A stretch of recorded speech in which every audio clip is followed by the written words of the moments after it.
بسم اللہ الرحمن الرحیم۔ السلام علیکم ورحمۃ اللہ وبرکاتہ۔ حضرت سلمان فارسی ایک صحابی ہیں۔ اسلام لانے سے پہلے وہ ایران میں رہتے تھے، آتش پرست تھے۔ ان کے والد کا ایک ہی کام تھا کہ وہ ہر وقت آگ جلائے رکھتے تھے اور وہ آگ کو بجھنے نہیں دیتے تھے۔ انہوں نے حضرت سلمان فارسی سے بھی یہی کہا کہ بیٹا، آپ کا بھی ایک ہی کام ہے کہ آگ جلتی رہنا چاہیے۔ حضرت سلمان اچھے بھلے بڑی عمر کے ہو گئے، مگر ان کو باہر کی دنیا کا پتہ ہی نہ تھا۔ ایک مرتبہ ان کا والد بیمار ہو گیا۔ اس نے ان کو بھیجا کہ زمینوں پر جاؤ، وہاں سے پیسے لے کر آنے ہیں، لیکن یاد رکھنا کہ سیدھا جانا اور سیدھا آنا، وقت ضائع نہ کرنا۔ انہوں نے پہلے کبھی باہر نکل کر نہیں دیکھا تھا، اب ان کو باہر نکلنے کا موقع ملا۔ چنانچہ جب باہر نکل کر جا رہے تھے تو ایک راہب یعنی عیسائیوں کا عالم ان کو مل گیا۔ انہوں نے اس سے پوچھا کہ کیا کرتے ہو؟ انہوں نے بتا دیا۔ اسی طرح بات چیت سے ان کو راہب کے ساتھ ایک تعلق ہو گیا۔ اس نے کہا کہ یہاں قریب ہی ایک چرچ ہے، میں وہاں پر ہوتا ہوں، تمہیں جب موقع ملے میرے پاس سے ہو کر جایا کرو۔ چنانچہ وہ جب بھی ادھر آتے جاتے وہ اس کو مل کر جاتے۔ راہب نے ان کے سامنے عیسائیت کی تعلیمات پیش کی۔ اس وقت عیسائی مذہب سچا مذہب تھا۔ ان کے دل میں خیال آیا کہ یہ مذہب بالکل ٹھیک ہے، لہٰذا میں یہ مذہب اختیار کروں گا۔ یہ اس سے پوچھنے لگے کہ کیا میں یہ تعلیم حاصل کر سکتا ہوں؟ اس نے کہا ہاں، مگر ہمارے بڑے عالم فلاں شہر میں رہتے ہیں اور آپ نے علم حاصل کرنا ہے تو ان کے پاس چلے جائیں۔ انہوں نے کہا کہ میں ان کے پاس کیسے جاؤں گا؟ راہب نے کہا کہ وہاں قافلے جاتے ہیں، جب اگلا قافلہ جائے گا تو میں آپ کو اس قافلے والوں کے ساتھ بھیج دوں گا۔ وہ کہنے لگے کہ ٹھیک ہے، بس مجھے اطلاع دے دینا، میں گھر سے آ جاؤں گا، کیونکہ اگر میں یہاں رہا تو ابو مجھے آگ جلانے پر ہی رکھیں گے اور اس کی وجہ سے میری زندگی بھی نہیں سنورے گی، لہٰذا بہتر یہی ہے کہ میں وہاں جا کر علم حاصل کر لوں۔ جب ایک قافلہ جانے لگا تو اس راہب نے ان کو اطلاع دی اور یہ قافلے کے ساتھ وہاں چلے گئے۔ جس کے پاس گئے تھے وہ بڑی عمر کا عالم تھا۔ انہوں نے اس عالم سے تقریباً 1 سال تک پڑھا اور اس کے بعد وہ فوت ہو گئے۔ حضرت سلمان فارسی بڑے پریشان ہوئے کہ میں ان سے پڑھنے آیا تھا اور یہ فوت ہو گئے ہیں۔ پھر وہ ان سے بھی بڑے عالم کے پاس گئے، وہ بھی بوڑھے ہو چکے تھے۔ ان کے پاس کچھ عرصہ ہی پڑا تھا کہ وہ بیمار ہو گئے، لہٰذا انہیں پھر پریشانی ہوئی۔ اس پریشانی کے عالم میں ان سے پوچھا کہ اب میں کیا کروں؟ انہوں نے فرمایا کہ کوئی بات نہیں، آپ میرے بعد فلاں سے علم حاصل کر لینا۔ چنانچہ جب وہ عالم فوت ہوئے تو وہ تیسرے کے پاس چلے گئے۔ اللہ کی شان دیکھیے کہ تیسرا بھی بوڑھا تھا اور وہ بیمار ہو گیا۔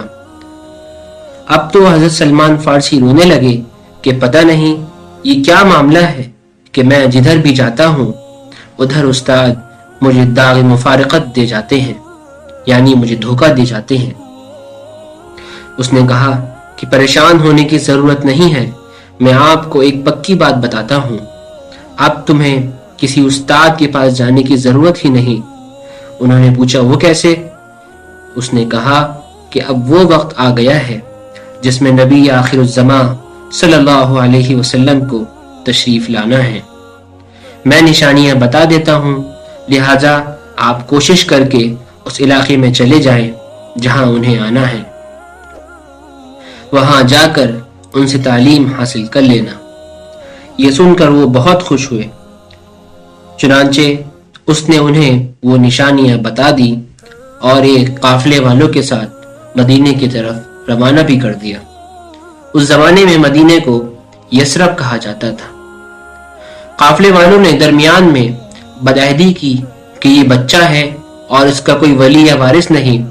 انہوں نے مدینہ منورہ پہنچ کر انہیں غلام کی حیثیت سے بیچ دیا اور انہیں ایک یہودی نے خرید لیا۔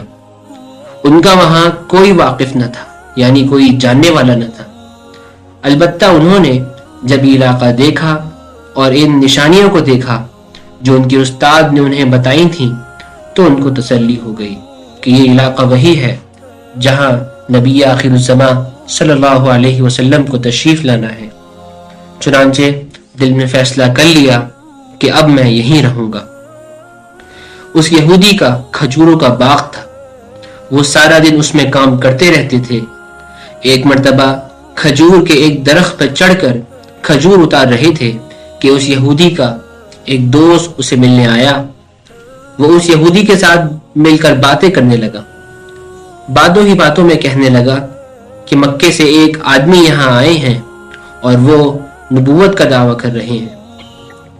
جب حضرت سلمان نے نبوت کے یہ الفاظ سنے تو انہوں نے شوق میں اوپر سے نیچے چھلانگ لگا دی، کیونکہ وہ پہلے سے ہی ایسی خبر پانے کے منتظر تھے۔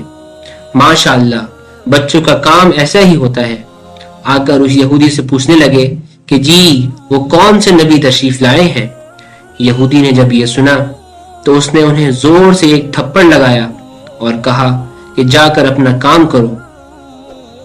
ان کو چھلانگ لگانے سے پاؤں میں تکلیف تو ہو رہی تھی، ساتھ ہی تھپڑ کی تکلیف بھی برداشت کرنی پڑی۔ پھر جا کر خاموشی سے کام کرنے لگے۔ پھر اس سوچ میں پڑ گئے کہ اب میں کیا کروں۔ بالآخر ان کے دل میں یہ بات آئی کہ مجھے ہفتے میں ایک دن چھٹی ہوتی ہے، میں اس دن جا کر بستی والوں سے پوچھوں گا کہ کون آئے ہیں۔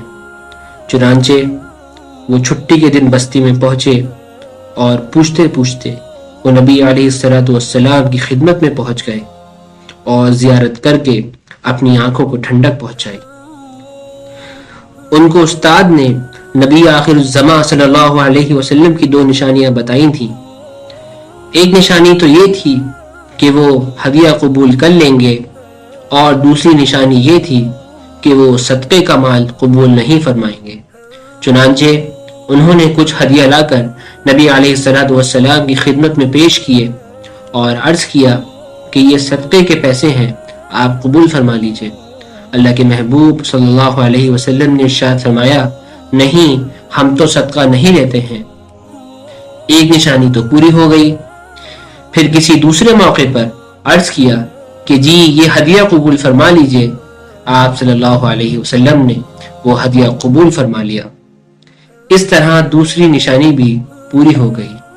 ماشاءاللہ، اب ان کے دل کو تسلی ہو گئی اور کلمہ پڑھ کر آپ صلی اللہ علیہ وسلم کے غلاموں میں شامل ہو گئے۔ اسلام قبول کرنے کے بعد انہوں نے نبی علیہ السلام کی خدمت میں اپنی کیفیت بیان کی۔ نبی علیہ السلام نے ارشاد فرمایا کہ تم آتے رہا کرو۔ چنانچہ شروع میں انہوں نے اپنے ایمان کو چھپایا۔ وہ چھٹی کے دن محمد صلی اللہ علیہ وسلم کی خدمت میں آ جاتے اور دن گزار کر چلے جاتے۔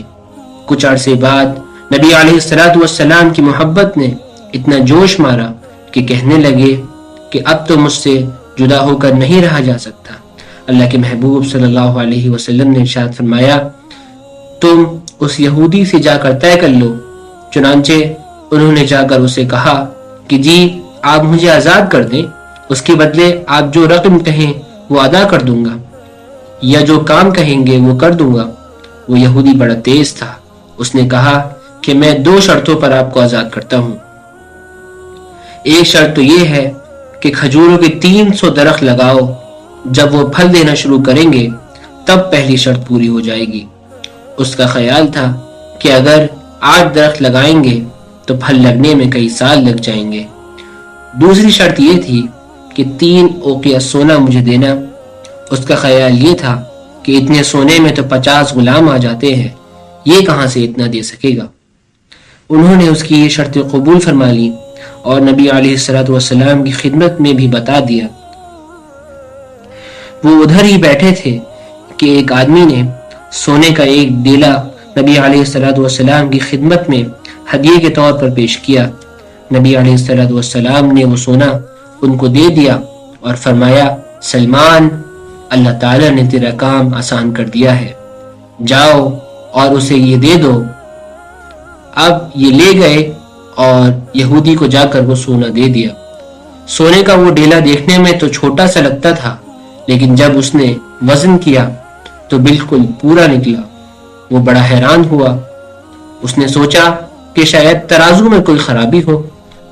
چنانچہ اس نے ترازو کو ٹھیک کیا اور پھر تولا، پھر بھی وہ وزن کا پورا نکلا۔ اسی طرح اس نے کئی بار وزن کیا اور ہر بار وزن برابر نکلا۔ بالآخر وہ حیران ہو کر کہنے لگا کہ چلو ٹھیک ہے، اب کھجوروں کے باغ لگاؤ۔